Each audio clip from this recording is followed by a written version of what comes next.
Welcome to Mr. 96's Pop Reviews. My name is Mr. 96. For those wondering why I don't make pop reviews in March, I was out sick for most of my spring break, but more importantly, March is typically the slowest time of the year for the charts outside December. Holdovers from the previous year start fading out, new music begins establishing itself. It's a weird mix. To me, April is what I call the true beginning of the pop year. Most of the 2018 releases have finished their run, so by this time, it is full-on 2019 whether you like it or not. Also in these past 3 months, my personal life was at a crushing low not felt since high school, so March was a great time for me to lay back and recharge the energy that school drained out of me. And since pickings were slim in the month of March, I was willing to review any song that could shake up the top 20. So let's just say, this is weird. We go together. Okay, to be clear, I wouldn't say this song is weird, but it's more odd that I'm reviewing a Jonas Brothers song in 2019. Like, wouldn't this have made more sense at the beginning of the decade instead of the end? Considering I make a series dedicated to music in the 2000s, the Jonas Brothers should be right up my alley when it comes to music I grew up with. So it's kind of awkward when I state that I know a lot, yet surprisingly little about them. I mean, I definitely heard a lot of their music as a kid. If you watched any Disney Channel in the mid to late 2000s, these guys were inescapable. I was so curious, I even watched that horrible Camp Rock movie as a kid. But outside of that, I don't really know much about them like I would any other famous act. I don't know their origins, I don't know their music outside the ones that played on Disney Channel. If you asked me to name a Jonas Brothers album, I wouldn't even have the slightest clue. Though considering they were child stars, one of the albums is probably self-titled. I thought so. And why this all matters is key to looking at the success of their comeback hit. Whether you loved them or hated them, the Jonas Brothers were a nostalgic act for an entire generation, and considering they've each carved their own distinct paths in their adult lives, seeing them reunite is a big deal for many people. It's their first #1 hit, so plenty of people cared enough to seek this out. But that brings up an important question. Is the song actually good? I'm a sucker for you. It's got a nice groove, so it's not out of the question. At the very least, I wouldn't confuse this for a Camp Rock song. I'm a sucker for you. Okay, it's got some whistling. That's cool, I'm not opposed to that. Usually when I review a song, I start by analyzing the music itself, and I've gotta give credit. This song manages to stand out in today's musical landscape. Sure, you might think it's because I complain about the SoundCloudization of hip-hop, but to my surprise, hip-hop has managed to step its game up in recent months. So that's not the reason Sucker stands out.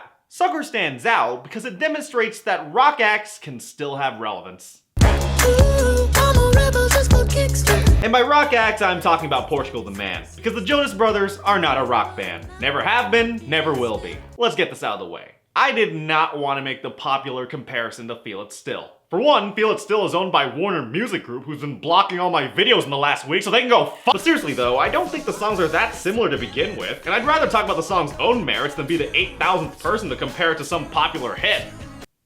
But I've learned on the internet that once you ignore the obvious, every single comment would just be asking why I didn't mention Feel It Still. I have a buddy from college who still berates me for not making Hotline Bling memes. But really, as similar as they may be, both songs have enough differences for me to tell them apart. In fact, I can point out the biggest difference. What is the best part of Feel It Still? The bass line. It's the backbone of any song and sets the tone of what you're going to experience. Sucker, on the other hand, has essentially no bass. Baby, you know it's obvious. I'm a sucker for you. Like, it still exists in the verses, but by the chorus it becomes completely irrelevant. When you disregard the bass in a rock song, even by Jonas Brothers standards, you take away the meat and just leave the skin. It's true, I'm a sucker for you. Yeah. Sure, it's a nice drum line, but the layers of drums and whistles just comes across as artificial when something with more color in its sound would have been amazing. But hey, if you're gonna rip off something, I'd rather rip off Feel It Still than say Money by Cardi B. When the music is good, not great, the vocals become very important and... You know, I just realized something. I don't think I've ever given an actual opinion on the Jonas Brothers. Think of it like Frozen. When it came out, it was big. It was everywhere. But with all that adoration came waves of significant backlash. I really didn't want to join the fan wars, so I waited years later until the hype died down so that I could actually watch the movie with no bias either way. And in the end, that was for the best. Overall, Frozen is a good 7 out of 10 movie. Not the greatest, but worthy of praise. Excited for Frozen 2, but Tangled is still the greatest movie ever.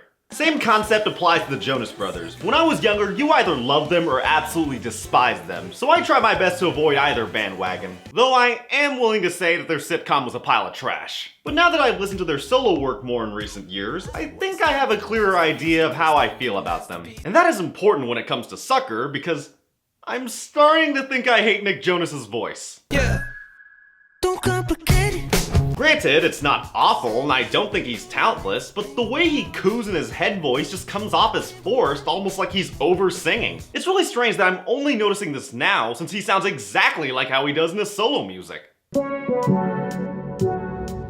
I'm honestly not a huge fan of Nick Jonas's solo career. Jealous got old pretty quickly, and Close is a song I haven't thought about for 3 years. In fact, back when I reviewed Close, I was so burned out by all the underwhelming crap we got in 2016, I took a 6-week break from making videos and spent my summer paying to see Suicide Squad in theaters. Twice!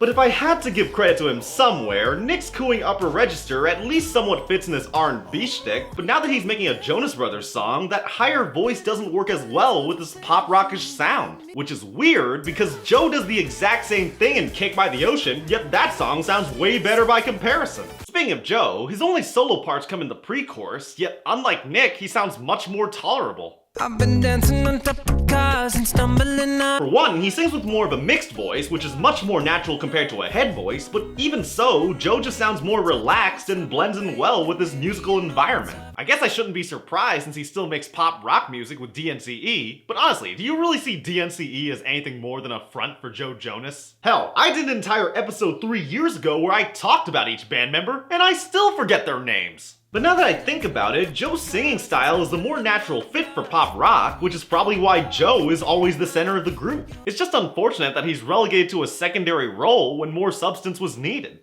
Okay, that's a bit harsh. The song does have some substance. For one, it's nice to see these guys mature from preying on tween girls to dedicating a song to their wives, or in the case of Joe, his fiancée. Which reminds me, I just found out Sophie Turner is 5 days younger than me, which is insane since I just assumed every Game of Thrones actor outside Maisie Williams is 8 years older than me, so geez, what the hell am I doing with my life? Sucker is a song that's fine enough. It's not what I actively seek out, but at the very least, it's a decent listen when it comes on. Nick can get grating at times, but the song's inoffensive and has enough groove and positive energy to get you through.